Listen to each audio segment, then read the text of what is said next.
收听7月23号的迦南之声，我是施倩牧师平安。我们今天要继续来分享诗篇132到134篇关系中的颂赞。什么样的关系会让人不由自主地发出颂赞的声音呢？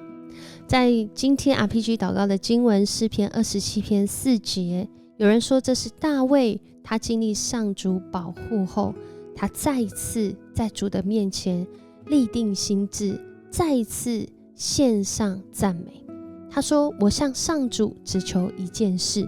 只有这一件事是我的期望，就是一生一世住在上主的家，在殿宇里瞻仰他的美善，寻求他的引导。这用现在比较能够理解的，就是透过寻求上主的同在，来看见在上主里面他要人看见的美好，不论是看见这个世界，看见周遭的人事物，从上主的眼光里面要来看见那个美好，是上主创造的美好，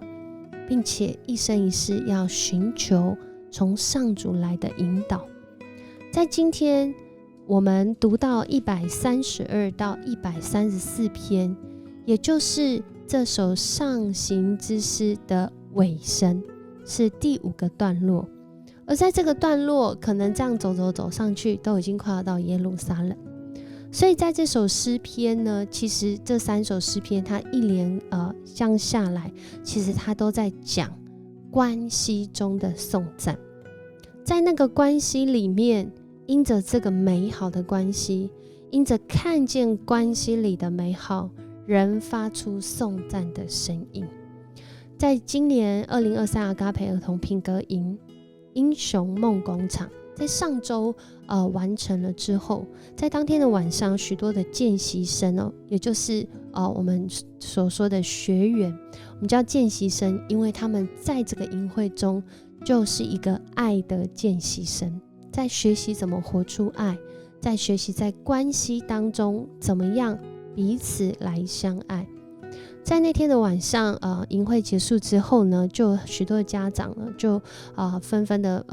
那个 po 讯息感谢祝福。在这些回馈里面呢，其实有最多的人讲到的是谢谢我们在这几天带给他们美好的回忆，谢谢我们照顾这些孩子，谢谢我们让这些孩子有这么充实有这么有品质的营会，让他们可以在这当中有许多的成长。收到这些回馈，这些称赞，其实我们都很清楚知道，这一切是出于神的爱。所以不管是同工，或是后来报名的志工，甚至没有在营会的当下参与，可是有许多的人，包括我们当中的长老们或者是这些已经出社会的哥哥姐姐们，都用各样的方式来关心你们有没有吃饱你们需不需要再吃什么因为知道在营会当中，同工其实花非常多的时间在照顾这些孩子，在讨论在实际的去进行这些活动，这些教案。我们看见这些人，这些弟兄姐妹，不管是他们多年轻，因着他们一起进入到营会，在这里学习，这是出于神的爱，所以我们付上代价，让人看见一个同心合一之后所建立的爱的关系。所以我们得到了这些回馈，是因着神的爱。在今天的上行之诗这最后一段，也让人再一次来思想，我们的生命真的是渴慕一生在上主的爱里面来建立这样的关系吗？这样的关系是值得颂扬的关系耶，因为我们看见当主的爱，我们知道如何来练习彼此相爱，如何来呈现这个彼此相爱的时候，主的爱就在此彰显，让人赞叹。在今天132篇的一开始就讲到大卫这位君王，他就是那一位把约柜接回来的。之所以把约柜接回来很重要的是，因为当时以色列人对约柜这个上主的同在是一个这样的象征，而大卫他渴慕一直活在上主的同在中，所以他寻寻觅觅，终于把这个约柜给迎回来。过去的大概100年左右，约柜其实是在流浪的，因为当时人对信仰的认识或是实践活在那个表面上，所以过去曾经一场跟非利士人的战争，就把约柜带到战场上，想说只要带这个约柜到哪里，只要约柜在哪里，不是上主就在那里吗？可是他们没有想到一件事情，主的同在是因着人渴慕主的同在，是因着人活出那个主的同在，而且主的同在是来自主自己的权柄，不是人说上主同在他就同在，而是主他亲自同在，那才是同在。所以当他们这样去战争，我们可以想象后来这个约柜就被掳走，甚至他们的打败仗，然后约柜就开始流浪。可是来到大卫当王的时候，他渴慕不管是看得见或看不见，他渴慕要在主的同在来生活，所以他把约柜接回来，在那里渴慕要盖圣殿。但我们都知道后来是所罗门他的儿子才把这个圣殿盖起来。但是不论这个看得见的圣殿在不在，我们都很清楚知道大卫跟上主的关系才是那个让人觉得美好发出颂赞声音的原因。所以在今天132篇、133篇、134篇都讲到，一个是人大卫，特别是大卫王，他跟上主之间所立的那个约，上主亲自与他立约，因为上主看到他渴慕上主同在的心意，所以上主向他来立这个约，说我要应允你，我不离弃你，我要让你做王，而且要让你的世代做王。而我们都看见后来真的在他的世代当中，特别到了耶稣基督的时候，他是大卫的子孙，他做王到永永远远，如同上主的话。这样的关系让人发出颂赞，因为主不离不弃的爱，他带领大卫在他人生当中，也在我们的人生当中，使我们因着他而昌盛。而在133、134篇继续讲到，当人的爱在上主的爱的基础上面来行的时候，弟兄姐妹和睦相处，多么的好啊，多么的愉快。这就像这个香膏，就像这个恩典从头流到身上。这在讲的是一个群体啊，在讲一个信仰群体，特别从亚伦来说，就是一个敬拜的群体。这个群体他们一起同心合意来敬拜的时候，我们可以想象那个画面一定是让人觉得哇，好享受，我好想在这里面了。那在这里用一个比喻，非常的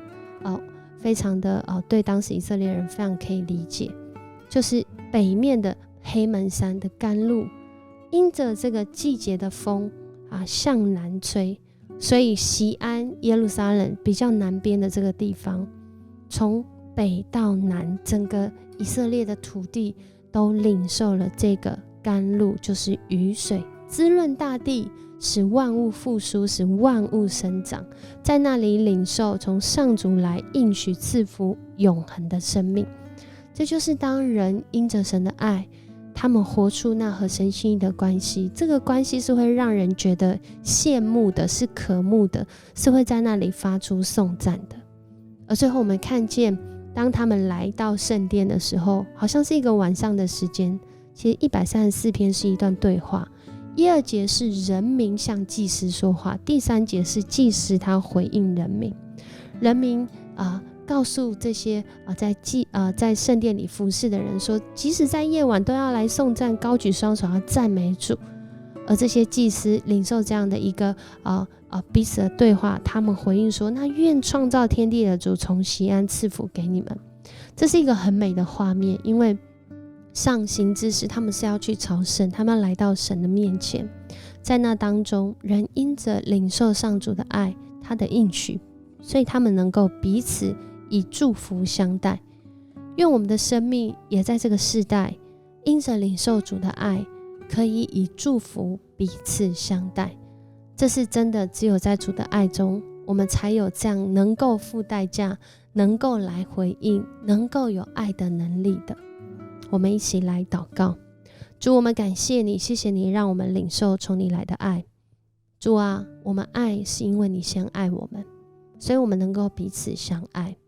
也因着你的爱，主，我们更渴慕来到主你的面前，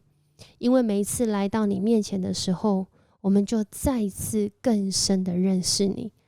主啊，你让我们不仅是在耶路撒冷来敬拜你，如今我们在任何的地方，因着我们认识你的话语，我们能够在这里表达对你的渴慕，可以在这里向你来祷告。就像今天诗歌所说的，一生要来追求，一生最棒的祝福就是在你的殿中，也就是在你的同在中，来经历到看见你所创造的美好，看见你放在我们生命当中的引导跟心意。我们为此献上感谢，因为我们渴慕我们的生命活在主你的爱中。你也将这样的爱透过每一个认识你的儿女来传递到世界的角落。我们这样祷告，奉主耶稣的名，阿们。很开心跟你一起分享迦南之声。在今天最后的默想，我们要来想什么样的关系会让人拍手叫好，什么样的关系会让人领受祝福，而我常常建立一个什么样的关系呢？